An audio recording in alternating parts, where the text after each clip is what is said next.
We are stockists of building materials, fishing tackle, gas stove products and deals for society. We also have plenty of parking space and quick efficient service. Please pay us a visit for the best prices on number 16 Witklip Street, Ladana, or call us on 015-293-0707. One Nation FM on 88.9. AM Karim Attorneys, over 25 years experience. We assist with all legal matters including property transfers, estates, wills, commercial law, property law, labor law, CCMA representation, marriage contracts, divorce and general legal matters. Corner Witklip and Doornkral Street, Ladana. Call AM Karim Attorneys on 015-293-1666. That's 015-293-1666. Live from the capital city of Limpopo, this is One Nation FM on 88.9. All right, we're back. Time is just 15 minutes before 6 o'clock in the evening. You're listening to The Robust View on a special Tuesday. I know a lot of you are just quite surprised why we're doing this on Tuesday today. But enough about that. We had a fantastic festival on this Saturday. Like I said before, the artist, the whole event, the surprise guests, everyone. It was really shocking. I mean, it was like almost the whole American influencers and African leaders are in South Africa just to donate money to the poor. We don't know which poor, but the poor needed to be given gifts. So to talk more about this, we're joined on the line by Leeton Toba, aka Briga. Good evening, Chief.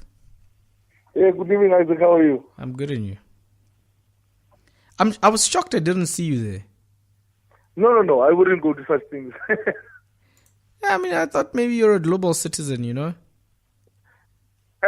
Even the name makes me quiver. It makes me not want to go there. Okay, that's new. So, no, do you know why? Yes. So, the whole idea is an idea started by someone in Australia, right? That's the first part that I don't like. Why is it that when we want to talk about poverty, someone from the West must come and rescue us as if we're indigent? Why is it that this idea comes from across the sea somewhere, and this person just feels South Africa is the right place to go to challenge poverty? Yeah. Right? That's the first thing.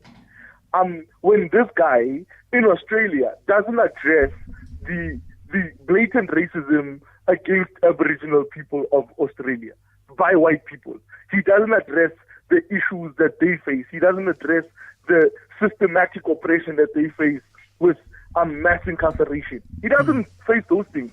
But he wants to come to Africa because he probably saw us on an advert, UN, and assumes we have such a huge problem with poverty that he must activate the cause. The second thing is this, that the whole spectacle presupposes a very deep narrative that is placed on the young people, right? A narrative that says young people can't act unless you incentivize them with something that they value. And in this instance, it might be Beyonce, it might be Caspania West.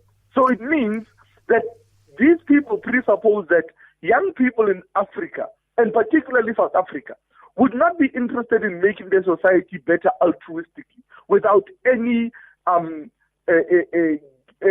potential gain, right? They would never do that. They assume that you would never do that. Thus, they need to incentivize you with Beyonce. And a lot of people that went to that show bought into that narrative, bought into the idea that, let me just do these things for global citizens. Let me send tweets to public representatives in order for me to get enough points to go see Beyonce. And that is an insult to the poor and poverty. That in order to challenge poverty, you need to somehow incentivize people who are not poor or people who are barely outside poverty with tickets to a concert. I mean, I think, and then and then last, the issue of the funding, right? This issue of donations coming in. Let's see who the people who came in and gave donations are. Countries like Belgium, countries like France. People who are already giving aid anyway. Before US Aid came together and funded HIV NGOs in South Africa and in Africa in general, these countries are the ones who started it. And even when America, Donald Trump said, when NGOs who promote contraceptives, he's going to cut funding. Guess what? Belgium, Sweden, France all stepped up and said they would cover the losses. So who then are they coming to donate for? Are they just patting themselves on the back? And those are the questions that make me not want to engage in these kind of things. So let's talk about, for me, one thing that was really weird was African leaders that came out to make donations. First of all, they are making donations to a BAO that's written Global Citizen Help. They're not, those funds they could easily use to fund the own problems that they have in their own country. I mean, you had River State in Nigeria coming out and trying to sound like they've got enough money. But if you go to Nigeria, you realize how bad things are. So what's your take on African leaders making contribution? But also remember that, like I said, these were people who were grandstanding. Let's take the example of River State. Remember, of River State are people who are trying to secede from Nigeria. They're trying to open their own country. It's people who think they're special in the context of their own country and are coming to make a political statement. They are saying, apart from Nigeria, this state itself would make a contribution to this cause. They are basically saying they're declaring statehood. They are saying we are a country in ourselves. We don't need the Nigerian central government to give any order. The federal government means nothing to us. So that is the problem. The people who came onto this stage were people who were grandstanding, were people who came to pat themselves on the back. Even the World Bank has the audacity to say they are donating $1 billion for Africa. Do you know what $1 billion is for Africa? It's not even a drop in an ocean. It's a pebble on a beach. So how do we then say these people came here in order to help the poor? They did not. They came to pat themselves on the back. They came to make political statements. They came to grandstand. They came to come and be seen. They came to try and be Beyonce. They were here for the popularity contest. They were not here for the poor. Because if you really want to tackle poverty, you tackle poverty where you are. You can't come to a concert and come and try and tackle poverty.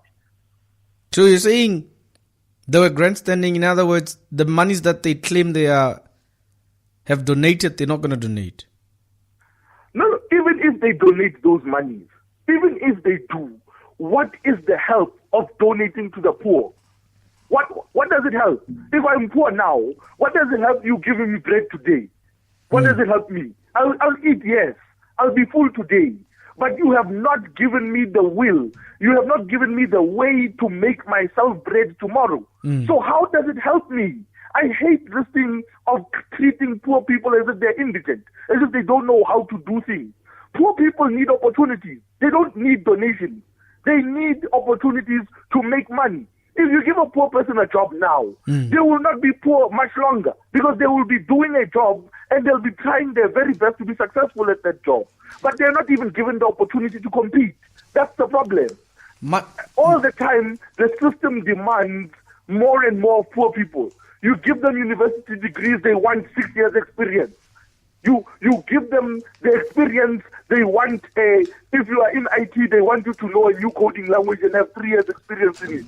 So that is what we are saying. The problem is that systematically poor people are kept in a position where they can't self-empower, where we have to now come and make spectacles and take pictures with them and give them money and give them bread.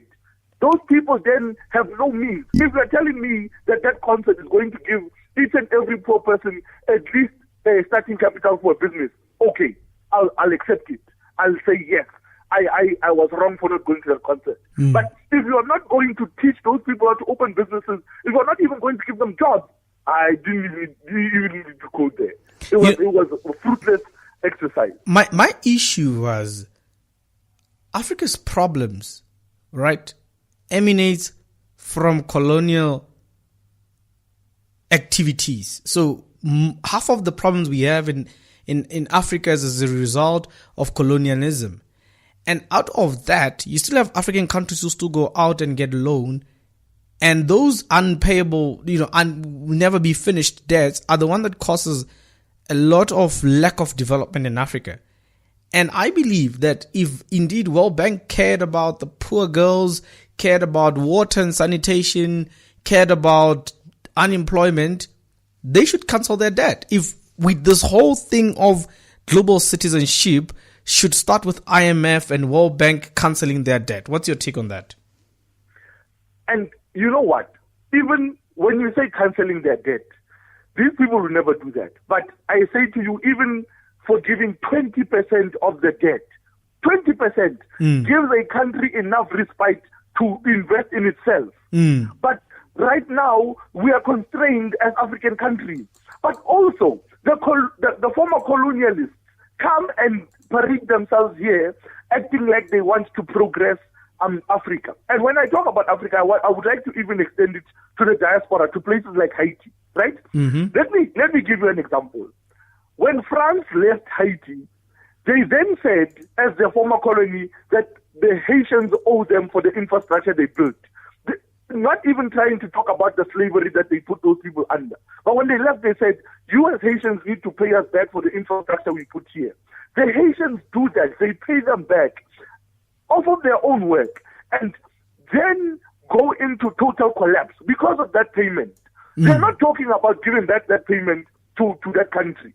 They're not talking about how they're going to try and reimburse Rwanda for basically perpetrating and perpetuating that genocide. They're not going to do that. But they are now here trying to make themselves holier than thou by donating.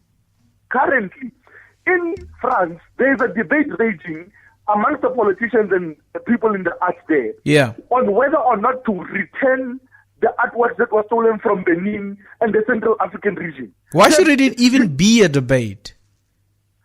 You understand?